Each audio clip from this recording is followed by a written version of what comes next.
Hash the brick wall test, a story of grit. Stop right now, before your thumb moves to scroll past this video, before your mind drifts to the next distraction. I need you to hear me out for exactly the next few minutes, because you clicked on this for a reason. Maybe you're stuck, maybe you're tired. Maybe you've been grinding towards something for months, maybe years, and you still haven't gotten there. And somewhere in the back of your mind, a small, cruel voice keeps whispering the same thing over and over. Asterisk, maybe it's time to give up. Asterisk. That voice is a liar, and I'm going to prove it to you. But first, I need you to make me a promise. Just one. Stay with me until the end. Don't click away, because what I'm about to share with you is a story that changed my life. And if you let it, it might just change yours too. Here's the thing about life that nobody tells you. Everybody talks about success like it's a straight line. Work hard, get results. Put in the hours, collect the reward.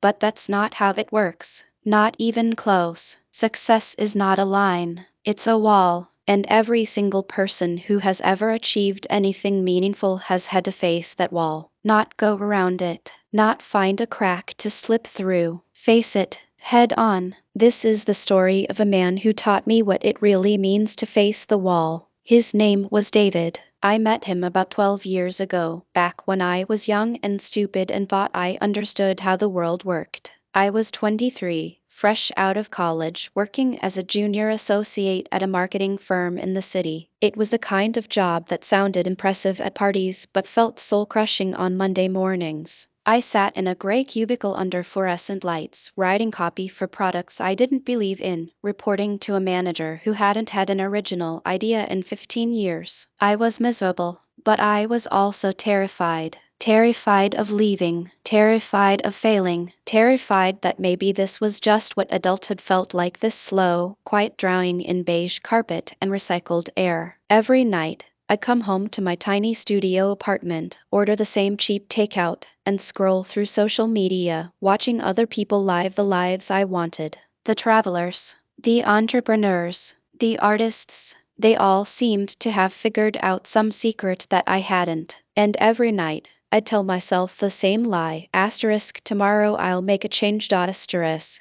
But tomorrow never came. Then I got assigned to a new project, a branding campaign for a small construction company owned by some old guy named David. My manager handed me the file with that dismissive wave she always used for clients she considered beneath her. Just get through it, she said. Old man probably won't even know what he wants. I scheduled the meeting for a Tuesday afternoon, drove out to his office, which turned out to be a small trailer parked next to an active construction site. Mud everywhere, noise from heavy machinery, not exactly the glamorous client work they'd promised me in college. I walked into the trailer expecting to meet some grizzled contractor who'd barely graduated high school, someone I could push around and sell whatever generic campaign I'd already drafted on my laptop. Instead, I met a man who changed everything. David was maybe 65, gray hair, weathered face, hands rough as sandpaper. But his eyes were sharp, present, like he was really seeing me, not just looking through me the way most people do. He offered me coffee from a stained pot. I accepted, mostly to be polite. So, he said, settling into a creaky chair across from me, tell me why you're really here. I gave him my rehearsed pitch. Something about brand identity, market positioning, connecting with customers on an emotional level. He listened, nodded.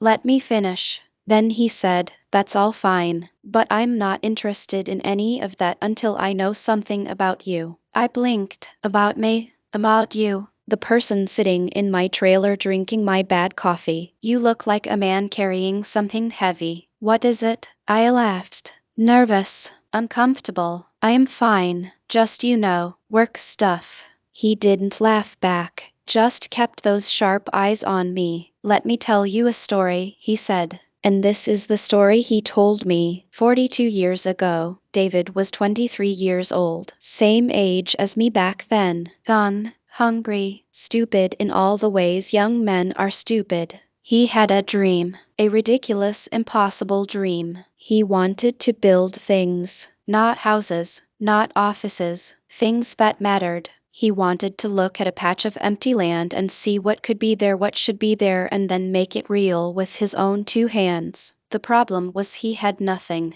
No money, no connections, no experience beyond a summer job framing houses during high school, just a high school diploma and the stubbornness that his mother called the kind that will either save you or destroy you. He started small, odd jobs, repair work, whatever paid. He saved every penny, slept in his truck more nights than he cared to admit, ate peanut butter sandwiches until the thought of peanut butter made him sick. After 3 years, he had enough to start his own company, a real company, with a business license and a used truck and tools that weren't all borrowed. His first real project was a small addition to a family's home, a bedroom for their newborn daughter. Nothing fancy, but it was his name on the contract, his work shaping the wood. He finished the job 2 weeks early. The family was thrilled, paid him in cash with a bonus and a homemade pie. David sat in his truck that night holding that check and cried, because it was real. It was finally real. That was the moment he told me, the moment he knew he'd made it. And then, 3 days later, everything fell apart. He got a call from the bank. His business account had been flagged. There was a problem with the paperwork. They were freezing his funds pending an investigation. 6 to 8 weeks, they said. Minimum. David tried to explain, tried to fight, but the bank didn't care. To them, he was just another small-time operator who'd probably messed something up. He had 2 weeks of operating cash left. Then nothing. He drove to every bank in the city, trying to open a new account, turned down at all of them. He called every person he'd ever worked for, asking for advance payments on jobs he hadn't started yet. Most said no. A few said they'd think about it. Nobody called back. 2 weeks passed. His cash ran out. He couldn't buy materials, couldn't pay his tiny crew, couldn't even put gas in his truck. One by one, his guys found other work. He didn't blame them. Men have families to feed. David sat in that truck, the same truck he'd slept in years before, and watched his dream die. Not with a bang, with a slow, quiet suffocation. He had nothing. Again, after all those years of scraping and saving and sacrificing, he was right back where he started.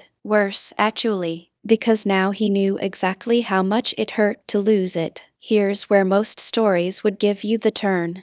The miracle, the lucky break. David didn't get one. He spent 3 months doing odd jobs again. Day labor, whatever paid cash under the table. He lived in a weekly rental motel with roaches and a stained mattress. He stopped answering calls from his mother because he couldn't bear to tell her the truth. One night, he drove past that first house, the one with the addition, the one where the family had given him a pie and a bonus and made him feel like he mattered. The lights were on inside. He could see them moving around, eating dinner, living their lives. And somewhere in that house was that bedroom he'd built, that room where a little girl slept every night, safe and warm, in a space he had created with his own hands. He sat there for a long time, and then he started the truck and drove away. The next morning, he went to a construction site, not as a contractor, as a laborer, the lowest job on the totem pole,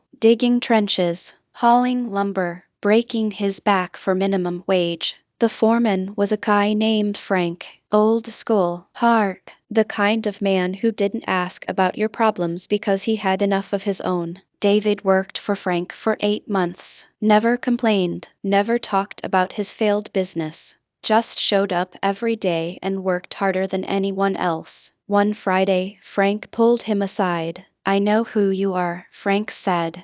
David's stomach dropped. He thought about lying, denying. Frank kept talking. "I knew it the first week. You don't move like a guy who just fell off the turnip truck. You move like somebody who's run crews before." David didn't say anything. "I also know you're not gonna be here long," Frank said. "Guys like you, they wash out or they move up. You're not the washing out type." Still, David said nothing. Frank reached into his pocket and pulled out a business card. Not his own, someone else's. "Call this guy," Frank said. Tell him Frank sent you. He's a general contractor. Does big work, commercial stuff. He's always looking for guys who know what they're doing and don't need their hands held. David took the card, stared at it. Why? He asked. Frank shrugged. Because I've been where you are. 20 years ago, lost everything, spent 2 years digging my way back out. Nobody handed me a card. Figured I'd return the favor. David called the guy, bought an interview, got hired as a site supervisor. It was a step down from owning his own company, but it was a step up from digging trenches. He worked for that contractor for 5 years, learned everything: commercial construction, project management, bidding, client relations, the business side, the people side, the 1,000 tiny details that separate a good project from a great one. He saved every penny he could, built his credit back up, made connections, rebuilt his reputation one job at a time. Then, at 41 years old, 18 years after his first company crashed and burned, David started again. This time, he did it right. This time, he had partners he trusted. A bank that believed in him, clients who'd worked with him and vouched for him. This time, it worked. I asked him, sitting in that trailer with my cold coffee, how he did it, how he found the strength to start over after losing everything. Twice. He was quiet for a moment, then he told me something I've never forgotten. There's a thing about walls, he said. Everybody thinks the wall is the enemy, the obstacle, the thing standing between you and where you want to go, but that's not true. He leaned forward. The wall is a filter. It's there to stop the people who want it badly enough to try, but not badly enough to bleed. The wall doesn't care about your plans. It doesn't care about your talent. It doesn't care how smart you are or how good your ideas are. The wall only cares about one thing: whether you'll still be standing in front of it tomorrow, and the day after, and the day after that. I asked him, how do you know when to keep pushing and when to walk away? He smiled, that weathered, knowing smile. You don't. That's the trick. You never know. You just decide which regret you can live with. The regret of failing, or the regret of never really trying. I had both.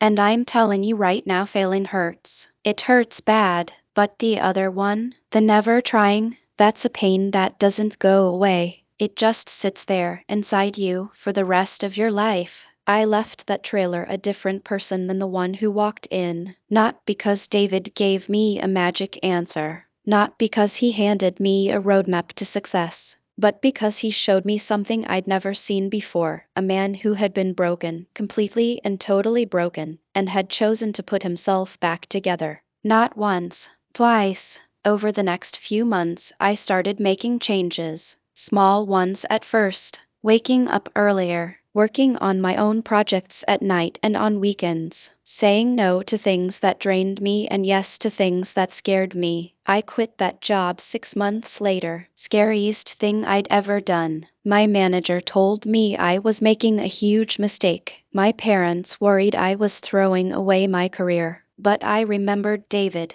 remembered that wall, and I kept going. It wasn't easy. There were months when I barely made rent, months when I applied for jobs I'd already quit because I was so scared, months when I sat alone in my apartment at 2 a.m., wondering if I'd made the worst decision of my life. But I kept going. 12 years later, I'm sitting here, telling you this story. I'm not a billionaire. I'm not famous. I haven't changed the world. But I built something that's mine. Something that wouldn't exist if I'd listened to that voice that told me to give up. And I think about David often, about that trailer, about that stained coffee pot, about what he said about walls. Here's what I've learned since then. The wall is real. It's coming for you. Maybe it's already here. Maybe it showed up last week, last month, last year. Maybe you've been banging your head against it for so long you've forgotten what it felt like to not be bleeding. But here's the thing nobody tells you about the wall. It's not solid. It's made of the exact same stuff you're made of. Your fears, your doubts, your exhaustion, your loneliness, your I can't do this anymore. That's the brick and mortar. And that means this is the important part. That means the wall only exists as long as you believe it does. Every time you show up anyway, you chip a piece off. Every time you take one more step, you crack it a little more. Every time you tell that voice to shut up and keep working, you weaken the structure. And one day, not today, maybe not tomorrow, but one day you're going to put your hand on that wall and it's going to crumble. Not because you found a secret door, not because someone showed you a way around, but because you kept showing up long enough to wear it down. That's the test. Not whether you're talented, not whether you're smart, not whether you have the right connections or the right timing or the right luck. The test is whether you're still standing there when the wall finally breaks. I don't know what your wall looks like. Maybe it's a business that's failing. Maybe it's a dream everyone told you was stupid.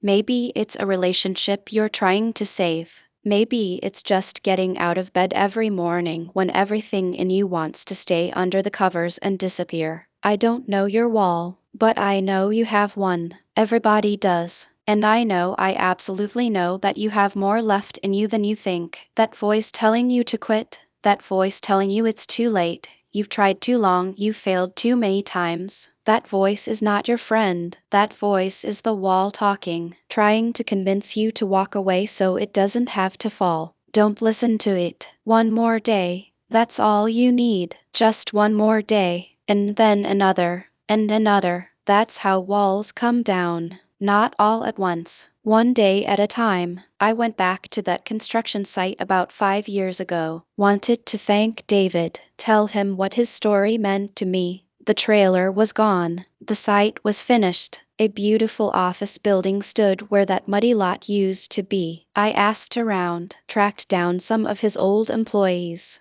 David retired 3 years ago, sold the company to his partners, spends his time fishing and spoiling his grandchildren. One of them told me something David said at his retirement party, something that stuck with me. He stood up in front of all those people, employees, clients, friends, family, and he said, "Everybody here thinks I built this company. But that's not true. This company built me. Every failure, every setback, every time I wanted to quit and didn't. That's what's standing here today. Not my successes, my refusals to stay failed." So here's my question for you. What are you going to refuse? What are you going to stand in front of, day after day, until it finally breaks? I can't answer that for you. Nobody can. But I can tell you this, the people who make it, the ones who actually build something real, something that lasts, they're not the smartest. They're not the most talented. They're not the luckiest.